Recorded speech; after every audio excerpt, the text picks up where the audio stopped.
Today we've come to the UK headquarters for MIRA, the Motor Industry Research Association. Now, in terms of safety and performance, probably the most important thing on your car are its tyres. After all, they're what connect the car to the road. Now, Wayne Rooney's a brilliant footballer, but he wouldn't score too many goals if he played in a pair of slippers. So it doesn't matter how good your car is, without a good set of rubber, you won't get through the corners properly, and more crucially, you won't be able to stop the car very quickly. But what if the amount of tread they required was actually much higher than we're being led to believe? MIRA's Warwickshire base is home to a vast complex of test tracks, the ideal place for a study into the performance of variable tyre tread depths on wet tarmac, organised jointly by Auto Express magazine and Continental Tyres. Tim, the current legal requirement for tyre tread is 1.6 millimetres, but you're not so sure that that should be the case anymore. It was some years ago that the tests were done to see the effect of tread depth on wet braking, and cars and tyres have changed so much in that time. It was about 20 years ago when the last tests were done, that we thought we should conduct the tests again and see if modern braking systems, modern tyre technology, modern suspension on cars actually made a difference to these figures. Matt, just explain to us the format of what you're doing here today. What we're doing, we're taking 4 popular cars and we're brake testing them in the wet with 3 millimetres of tread depth. And we're doing 5 runs on each car to get an average to see how far it takes them to stop when they've got 3 millimetres of tread. Then we're getting them with 1.6 millimetres of tread, which is the legal limit, and in the same test again to find out the average stopping distance for those cars with 1.6. And we're doing that because we want to find out how much difference that 1.4 millimetres makes to your stopping distance. And the idea is that a lot of manufacturers recommend that you should change your car at 3 millimetres rather than the actual legal limit, because the actual performance of the tyre really tails off after 3 millimetres tread depth. And so 2 days of intensive tyre testing began, using 4 different types of road car for comparison. Small hatchbacks represented by the Renault Clio, while an Audi A4 covered the larger executive car. A Toyota RAV4 covered MPVs, and the Ford Focus represented medium-sized family cars. All 4 ran on a special wet test track designed to simulate a motorway in rainy conditions. Matt explains how the braking distances were recorded. Right, what we do, we drive the car at 75 miles an hour, and when we hit the cones, we hammer on the anchors and we do full ABS braking right till we come to a standstill. And the clever computer, using sat-nav technology, works out as soon as we go past 70 miles an hour, the distance it takes for us to come to the halt. So the first step of the process was to send all 4 vehicles onto the wet strip with tread depths of 3 millimetres, the team measuring the average braking distance from 70 miles an hour down to standstill across 5 runs per car. With the results logged, it was back to the garage for a change of tyres.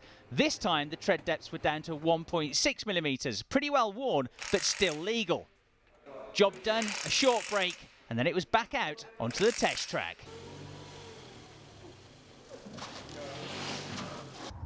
The Audi A4 was the first to head back out with 1.6 millimetres tread, and the difference was immediately apparent. A visible build-up of water underneath the car as the shallower grooves struggled to disperse the water as quickly.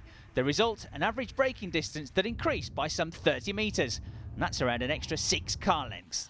Next up, the Toyota RAV4. Again, the point of using 4 cars was not to compare the braking distance of each model, but to measure a cross-section of cars with different weights, since the weight that the tyres have to carry is a key factor. This time the car took an extra 37 metres to stop, and it was still doing 50 miles an hour at the point at which the same car on 3 millimetre tread had stopped.